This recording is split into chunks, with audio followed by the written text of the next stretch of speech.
So when you often, I mean, there are a lot of people who've been made redundant now, a lot of people looking to maybe start a new business, Yeah. possibly in coaching, that kind of area. What are the pitfalls, would you say, to avoid? I think the thing that they do is, first of all, they try and trade on price, which is madness. Nobody wants a cheap brain surgeon, do they? I mean, Harley Street is full of self-employed single people that charge you thousands of pounds an hour.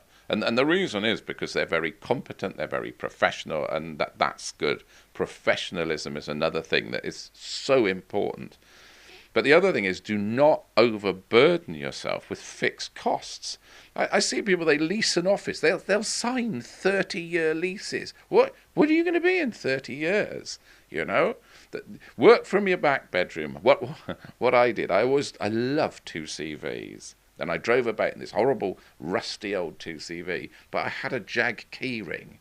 So I could walk in, I could park it 3 blocks away, walk into the club and just casually drop my Jag key ring. But I hadn't got to buy a Jag. The key ring costs £3. A Jag costs you £1,000 a month. If you don't work that month, you could have eaten on that £1,000.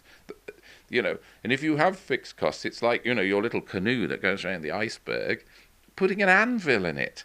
The minute you trade a turn, you're upside down. So overburdened with costs, lack of professionalism, and sometimes a lack of realism about whether the idea is a good one. I call it the ugly baby syndrome. People will show you this baby that's so ugly that its face would stop a clock. Everybody tells you, oh, isn't he lovely? What a little tinker. You need somebody who's going to be honest and say, look, that baby's ugly. And when people want to start new businesses, they come to me and say, I've got this great idea, Geoff. I'm going to do chocolate-coated hedgehogs.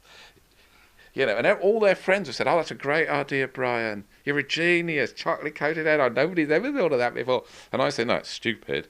They get their little face drops. Like, oh, Geoff, you're a miserable kitten. But I'm not a miserable git. You're paying me to tell you the truth. And that's the thing. And some people find it very hard to hear the truth about their baby being ugly.